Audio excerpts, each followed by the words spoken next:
अगले कंटेस्टेंट की बारी है, तो बाजीगर बनने के लिए बहस में आपको अपनी बात सटीक तरीके से रखनी पड़ती है, इसीलिए हमने इनका टाइम बांध दिया है। तो 2 मिनट के लिए अगले 2 वक्ता जो आपकी टीम की तरफ से आ रहे हैं, यहां पर फटाफट पहुंच जाइए।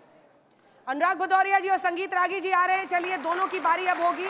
आप इधर आ जाइए, जिसको जिधर जाना है, जहां मन, यहां पूरा लोकतंत्र है, जहां मन करे खड़े हो जाइए।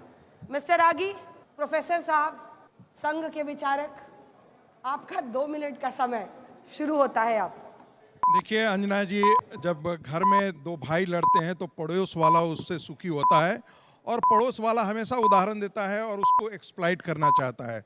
स्वाभाविक है कि यदि भारत की विपक्षी पार्टियां ऐसे समय पे, जब भारत एक युद्ध में हो और उस स्थिति में यदि भारत की विपक्षी पार्टियां भारत की सरकार से सवाल करे, बहुत अच्छी बात है, लेकिन सेना का जो शौर्य प्रदर्शन किया गया है उसको सवाल कर दे तो ये बड़ा विडंबना हो जाती है, क्योंकि वही नैरेटिव जो है वो दुनिया के बाजारों में चला जाता है, वहाँ लोग इसको एक्सप्लॉइट करते हैं। आप जरा देखिए कि न्यूयॉर्क टाइम्स का, द गार्जियन का किस प्रकार का वहाँ पर रिपोर्टिंग होती है प्लेन्स को लेकर के, कि भारत के प्लेन्स को पाकिस्तान ने मार गिराया है, P-15 ने चाइना के मिसाइल ने मार गिराया है, जबकि सच्चाई ये है कि P-15 के न हमारा राफेल गिरा, न कोई हमारा जहाज गिरा था।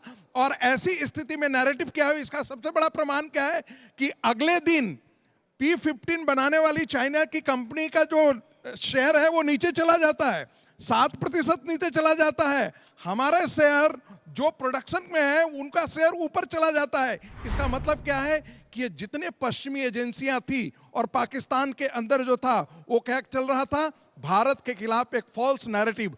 और उसका सूत्रधार कौन था, तो उसका सूत्रधार राहुल गांधी, विपक्ष।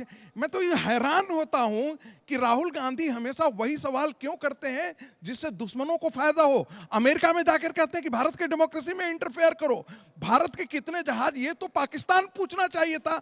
पाकिस्तान पूछता तो बात समझ में आती, लेकिन भारत का विपक्षी दल ये बात करे तो ये बहुत शर्मनाक है। ये अपने सेना के मनोबल को तोड़ने वाला है। जो सेना कह रहा है कि हमने कुछ नहीं, हमारा कोई बड़ा एसेट्स लॉस नहीं हुआ है, लेकिन राहुल गांधी को लगता है कि लॉस है, तो यही बात तो है, तो पाकिस्तानी मीडिया में चल रहा है, वो पाकिस्तान को दे रहा है। समय समाप्त हुआ आपका। अच्छा बोला, आपने डिफेंड किया। जजेस से पूछेंगे। अनुराग भदौरिया जी, समाजवादी पार्टी के नेता प्रवक्ता, आपका 2 मिनट का समय शुरू होता है। सरफरोशी की तमन्ना अब हमारे दिल में है, देखना है जोर कितना बाजुए कातिल में है। भारतीय जनता पार्टी से मेरा एक ही सवाल है कि आप विदेशी जो पाकिस्तानी जैसा आतंकवादी देश है उसकी मीडिया पे विश्वास मत कीजिए, उसकी बातों पे विश्वास मत कीजिए। वो हमारे आपके बीच में लड़ाई लगाना चाहता है। आप देश की मीडिया पे विश्वास कीजिए, जो देश की मीडिया बात आपको बता रही है। आप पाकिस्तान मीडिया, आप पाकिस्तान इतना प्यारा हो गया, वो पाकिस्तान हमारे देश के अंदर आतंकी माहौल फैलाता है, और वो पाकिस्तान आपकी राजनीति की वजह से ये भी समझ चुका है हमारे देश के अंदर में कि कहीं ना कहीं धर्म की राजनीति हो रही है, इसलिए हमारे देश के अंदर में आतंकी माहौल तो फैलाता ही है, और अब वो हमारे देश के अंदर में राजनीतिक माहौल भी गर्म करना चाहता है। वो हमारे लोगों को आता है, घुस के धर्म के नाम पे पूछ के गोली मारता है। इसके मतलब हमारे आपके बीच में वो इस तरह की नफरत की आग बोना चाहता है। उस नफरत की आग को आप हवा मत दीजिए, ये हिंदुस्तान है। और आप बात कर रहे थे सैनिकों की, अरे हम तो सेना के लोग, हम तो सेना पे गर्व करते हैं, शौर्य पे गर्व करते हैं, लेकिन सेना का अपमान मतलब देश का अपमान होता है। और आपका नेता विजय शाह, मंत्री, हमारे सैनिक, जो हमारी बहादुर लेडी है, जो इस देश की ऑफिसर है, उसको कहती है आतंकवादी की बहन बता रहे हैं आप। उसको आतंकवादी की बहन आपके नेता ने बताया, आपके मंत्री ने बताया, आपने उसको निकाला तक नहीं। जब आपसे पूछा गया आप उसको निकालिए तो आपने कहा कि कोर्ट में मामला है। अरे मंत्री है, मंत्रिपरिषद से निकाल दीजिए, पार्टी से निकाल दीजिए, कोर्ट का क्या लेना देना। ये वो लोग हैं जो सेना का सम्मान नहीं करते, सेना को आतंकवादी का बहन बताने वाले लोग आज जाके यहाँ पे राजनीति कर रहे हैं। मैं इनसे पूछना चाहता हूँ। दूसरे इनके और है डिप्टी सीएम, वो तो सेना और सैनिकों को कहते हैं प्रधानमंत्री के सामने नतमस्तक है। देश की बहादुर सेना है, ये किसी के सामने नतमस्तक नहीं होती है। और जो वहां बैठा अमेरिका का ट्रंप बार बार ये कहता है कि हमने सीज फायर करवाया है, क्यों नहीं जवाब देते आप? बोलिए, आपने सीज फायर नहीं करवाया। 6 बार बोल चुका है वो कि हमने भारत और पाकिस्तान का सीज फायर हमने करवाया है, लेकिन आप क्यों नहीं जवाब देते उसको? ऑफिशियल बयान जारी कर दीजिए कि नहीं, जो ट्रंप साहब है झूठ बोल रहे हैं, आप उसमें चुप्पी साथ जाएंगे। अरे हम तो कहते हैं कि पाकिस्तान घुटनों पे आ गया, आएगा क्यों नहीं आएगा, कि हमारी बहादुर सेना जब लड़ेगी तो पाकिस्तान तो घुटनों पे आएगा ही, निस्नाबूद होगा ही। लेकिन हमारे आपके बीच में नफरत की राजनीति बंद कीजिए। हम सब एक हैं, हिंदुस्तानी हैं। ये जड़ जो हमारा जो पेड़ है, पेड़ के हम सब टहनी हैं। जड़ भारत है, टहनी हम सब लोग हैं। बहुत अच्छा, समय समाप्त हुआ। मुझे लगता है जजेस का एक कमेंट अब हो जाना चाहिए। आपसे शुरू करते हैं संदीप। अनुराग जी ने बहुत अच्छा अपना पक्ष रखा है कि जो सवाल पाकिस्तान कर रही है हमें उससे ज़्यादा ध्यान नहीं देना पड़ेगा, ध्यान नहीं देना चाहिए।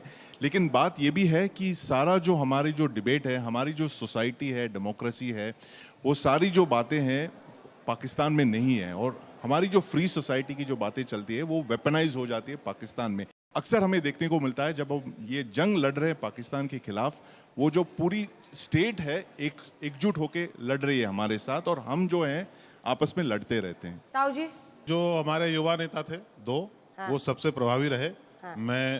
मेरी जो अपेक्षा थी उससे अधिक तर्कपूर्ण और प्रभावशाली तरीके से बिना उत्तेजना के उन्होंने बातें रखी, ये मुझे बहुत पसंद आया। और गमछे बदले हैं, लेकिन इन गमछे के बदलने में आज एक बड़ा संकेत है कि देश की जनता कह रही है कि आप लोग लड़ते रहें, हम पार्टी से निष्पक्ष में जा रहे हैं। हाँ हाँ बिल्कुल। मैम, मैं अनुराग जी की बातों से काफ़ी सहमत हूँ। दो पॉइंट हैं। सबसे पहली बात तो हम ये समझ लें दोनों पक्षों को सुन के कि सेना के साथ तो दोनों हैं, सेना को कोई भी क्वेश्चन नहीं कर रहा है। इतने दिन हो गए हैं मुझे ये सब सुनते हुए, तो सेना के साथ तो दोनों हैं, सेना के पराक्रम पे सबको गर्व है। दूसरी बात, ये बिल्कुल जायज़ बात है कि देखिए कुछ चीज़ें ऐसी होती हैं जो इंटरनल होती हैं, तो हमारे जहाज़ गिरे चाहे नहीं गिरे, हमें कोई हक नहीं है या किसी विपक्ष को या पक्ष को कोई हक नहीं है ये सवाल पूछने का कि हमारे कितने जहाज़ गिरे हैं। आपको मतलब होना चाहिए सिर्फ दुश्मन के कितने जहाज़ गिरे हैं। तो ये दूसरी बात है।